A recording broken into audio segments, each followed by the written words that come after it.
പൂരങ്ങളുടെ പൂരമായ തൃശൂർ പൂരത്തിന്റെ ആവേശത്തിലാണ് നാടും നഗരവും. കണിമംഗലം ശാസ്താവിന്റെ പുറപ്പാടോടെ 36 മണിക്കൂർ നീണ്ടു നിൽക്കുന്ന പൂരത്തിന് തുടക്കമായിരിക്കുകയാണ്.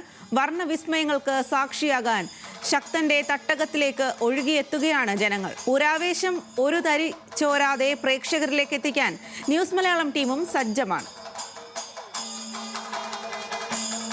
കണിമംഗലം ശാസ്താവിന്റെ പുറപ്പാടിനൊപ്പം ആസിഫ് മുഹമ്മദും വടക്കുംനാഥൻ ക്ഷേത്രാങ്കണത്തിൽ നിന്ന് ലിജോ വർഗീസുമാണ് ചേരുന്നത്. ആദ്യം ആസിഫിലേക്കാണ്. ആസിഫ്, കണിമംഗലം ശാസ്താവിന്റെ പുറപ്പാടോടുകൂടി തൃശൂർ പൂരത്തിന് ഇന്ന് ഇപ്പോൾ തുടക്കമായിരിക്കുകയാണ്. ഇന്നത്തെ ദിവസത്തെ ആദ്യത്തെ ചടങ്ങാണ്. എത്രമാത്രം ആവേശത്തിലാണ് പൂരപ്രേമികൾ, എത്രമാത്രം ആളുകളാണ് അവിടേക്ക് എത്തിച്ചേരുന്നത്? ഇനിയുള്ള ചടങ്ങുകളൊക്കെ ഏത് രീതിയിലാണ്?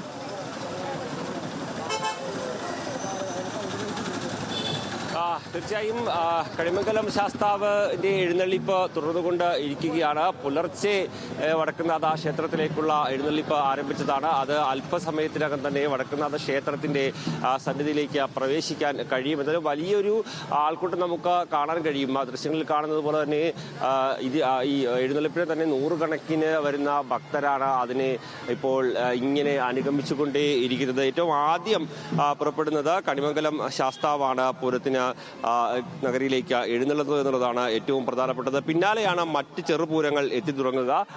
കാരമുക്ക് ഭഗവതി, അതുപോലെ തന്നെ ചൂരക്കോട്ടുകാവ് ഭഗവതി, നെതലക്കാവ് ഭഗവതി, ലാലൂർ ഭഗവതി, പനയ്ക്കപ്പള്ളി ശാസ്താവ്, അയ്യന്തോൾ കാർത്തിയാനി ഭഗവതി, ചെമ്പൂക്കാവ് ഭഗവതി, ഇങ്ങനെ 8 ക്ഷേത്രങ്ങളിലെ ദേവീദേവന്മാരാണ് ഈ ചെറുപൂരം അവതരിപ്പിക്കുന്നത്. അതുകൊണ്ട് തന്നെ ഇത് അല്പസമയത്തിനകം തന്നെ മറ്റ് പൂരങ്ങളും ഇങ്ങോട്ട് ഇറങ്ങിത്തുടങ്ങുമെന്നുള്ളതുണ്ട്. അങ്ങനെ ഏതായാലും വളരെ ആവേശത്തിലാണ് തൃശൂർ പൂരം നഗരി എന്ന് നമുക്കറിയാം. ഇന്നലെ വിളംബരം കഴിഞ്ഞത് മുതൽ തന്നെ വലിയ രീതിയിൽ ആളുകൾ ഇങ്ങനെ പൂര നഗരിയിലേക്ക് ഒഴുകിയെത്തുന്നത് നമുക്ക് കാണാൻ കഴിഞ്ഞതാണ്. ഇപ്പോൾ തന്നെ നമുക്ക് ദൃശ്യങ്ങളിൽ നോക്കിയാൽ കാണാൻ കഴിയും. മന്ത്രിമാരടക്കമുള്ളവർ ഇപ്പോൾ തന്നെ ഈ ഒരു ഇതിന്റെ ഒപ്പം, കണിമംഗലം ശാസ്താവിന്റെ ഒപ്പം ഉണ്ട് എന്നുള്ളതാണ്. ഈ തൃശൂർ പൂരത്തിൽ പങ്കെടുക്കുന്ന ദേവീദേവന്മാരിൽ ആദ്യം പൂരത്തുന്ന ദേവനാണ് കണിമംഗലം ശാസ്താവ് എന്നുള്ളത്. നമുക്ക് മന്ത്രിമാരുടെ അടക്കമുള്ള പ്രതികരണത്തിലേക്ക് പോകാം. ഏതായാലും ആ ഒരു ശാസ്താവിന്റെ പ്രയാണം ഇപ്പോൾ തുറന്നുകൊണ്ട് ഇരിക്കുന്നു. അത് ഏകദേശം ഒരു 6:30 ഇത്തരത്തിൽ പാറമേക്കാവിലേക്ക് പ്രവേശിക്കുക. നമുക്ക് വലിയ സുരക്ഷയിൽ എല്ലാ സജ്ജീകരണങ്ങളും ഏർപ്പെടുത്തിക്കൊണ്ട് വഴിയുടെ ഒരു സൈഡ് ചേർന്നാണ് ഇങ്ങനെ ഈ ഒരു പ്രയാണം തുറന്നുകൊണ്ടിരിക്കുന്നത് എന്നുള്ള ഒരു കാര്യം കൂടി ഉണ്ട്.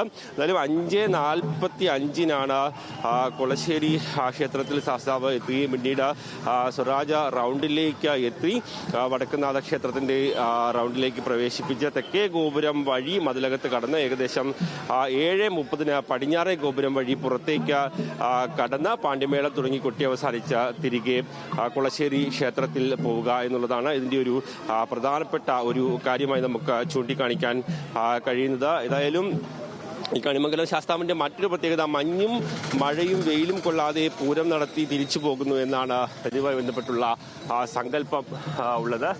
അതുകൊണ്ട് തന്നെയാണ് അത്തരത്തിൽ ഈ ഒരു വരവും പോക്കുമെല്ലാം നിശ്ചയിച്ചിട്ടുള്ളത് എന്നുള്ള ഒരു പ്രധാനപ്പെട്ട ഒരു കാര്യം കൂടിയുണ്ട്. എന്തായാലും മന്ത്രിമാരടക്കമുള്ളവർ ഇവിടെ സജീവമായി ഓരോ ഘട്ടത്തിലും ഇടപെട്ട് മുന്നോട്ട് പോകുന്നുണ്ട് എന്നുള്ളതും ഒരു പ്രധാനപ്പെട്ട ഒരു കാര്യമാണ്. നമുക്ക് എന്തായാലും മന്ത്രി കെ രാജൻ നമ്മുടെ ഒപ്പമുണ്ട്. അദ്ദേഹം ഏതായാലും ഇന്ന് പുലർച്ചെ മുതൽ തന്നെ നമ്മുടെ ആ ഒരു ആവേശം ഇരട്ടിയായി.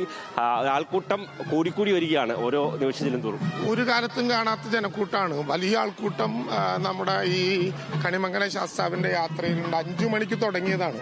ഇത് തീരില്ല. ഇത് ലക്ഷക്കണക്കിന് ആളുകളുടെ വലിയ യാത്രയിലേക്കുള്ള ആദ്യ യാത്രയാണ്. കണിമംഗലം ശാസ്താവ് എത്തിച്ചേരുന്നതോടുകൂടിയാണ് മേളങ്ങൾ ആരംഭിക്കാൻ പോകുന്നത്.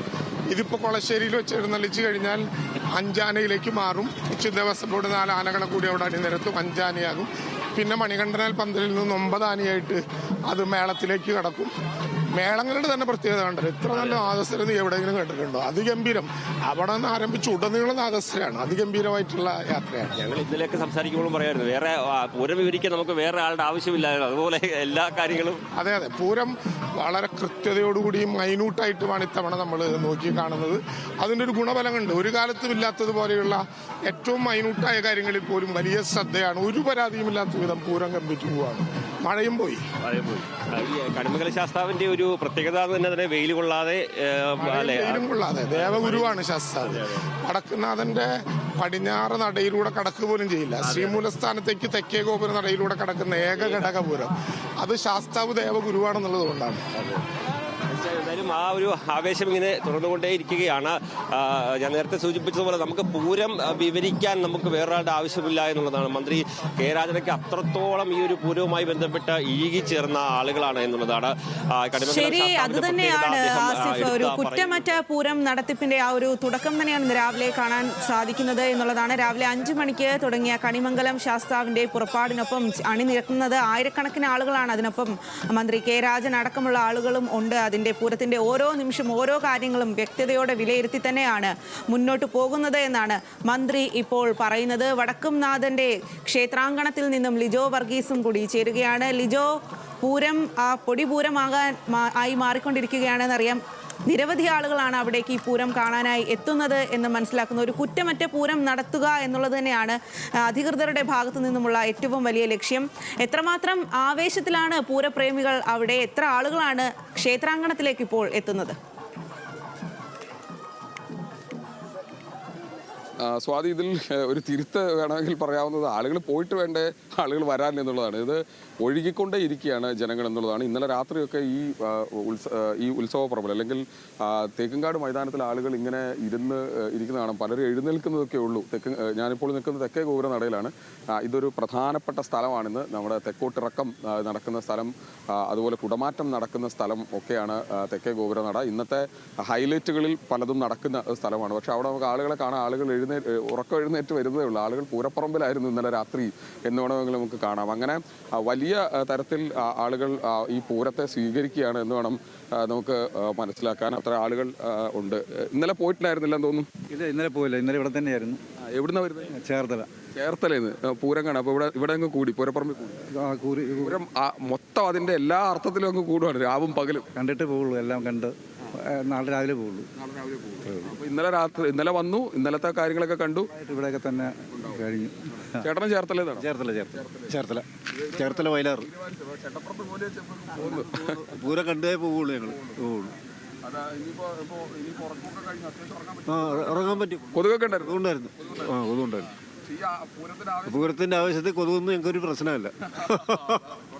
അപ്പോൾ കേട്ടില്ലേ, അതായത് കൊതുകൊക്കെ ഉണ്ടായിരുന്നു. പക്ഷേ ഈ പൂരപ്പറമ്പിൽ അവരങ്ങ് അലിഞ്ഞു ചേർന്നിരിക്കുന്ന ആളുകൾ നമുക്ക് കാണാം. അതാണ് ഞാൻ പറഞ്ഞത്, ആളുകൾ പോയിട്ട് വേണ്ട തിരിച്ചു വരാൻ എന്നുള്ളതാണ്. ആ തരത്തിൽ രാവിലെ തന്നെ ഇവിടെ ആളുകൾ എത്തി തുടങ്ങി. നമ്മളിപ്പോൾ നിൽക്കുന്ന സ്ഥലം എന്ന് പറയുന്നത് തെക്കേ ഗോപുര നട എന്ന് ഞാൻ സൂചിപ്പിച്ചു. ഇവിടെയാണ് ശാസ്താവ് ഈ വഴിയാണ് കടന്ന് പടിഞ്ഞാറ വഴി തിരിച്ചു പോകും. നേരത്തെ മന്ത്രി കെ രാജനൊക്കെ പറഞ്ഞതുപോലെ തന്നെ ഗുരുസ്ഥാനീയനാണ്, വടക്കുന്നാഥൻ്റെ ഗുരുസ്ഥാനീയനായിട്ടുള്ള കണിമംഗലം ശാസ്താവ് ഈ വഴി കയറി തിരികെ പോകുന്നതോടുകൂടി ഇന്നത്തെ പൂരത്തിൻ്റെ ചടങ്ങുകൾ തുടങ്ങും.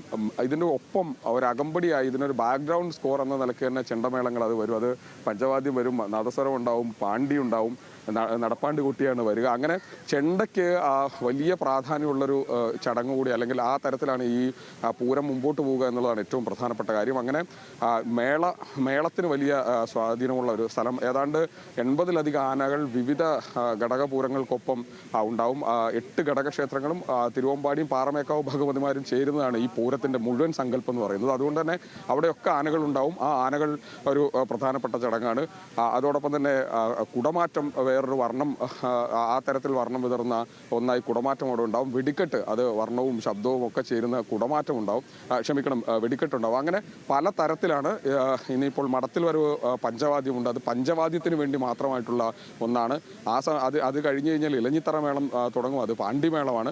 അങ്ങനെ അസുരതാളം ഒരു ക്ഷേത്രത്തിനകത്ത് കൊട്ടി കയറി അത് അതിന്റെ 1, 2, 3, 4 കാലങ്ങളൊക്കെ. അതെ, അത് തന്നെയാണ് ലിജോ. ഇനിയാണ് കാഴ്ചകൾ ഇങ്ങനെ കിടക്കുന്നത് എന്നുള്ളതാണ്. കണിമംഗലം ശാസ്താവ് അവിടേക്ക് എത്തുന്നതോടുകൂടിയാണ് അതിന്റെ മേളങ്ങളെല്ലാം ആരംഭിക്കുന്നത് എന്ന് അല്പം മുൻപ് മന്ത്രി അടക്കം പറഞ്ഞിരുന്നു. ഇനി ആ കാഴ്ചകൾ എല്ലാം കാണാനിരിക്കുകയാണ്. എന്തെല്ലാം കാഴ്ചകളാണ് ഒളിപ്പിച്ചു വെച്ചിരിക്കുന്നത് എന്നുള്ളതടക്കം ഇനി കാണേണ്ടതായിട്ടുണ്ട്. തൃശ്ശൂർ പൂരം അതിന്റെ ഏറ്റവും വലിയ ആവേശത്തിലേക്ക് എത്തി നിൽക്കുകയാണ്.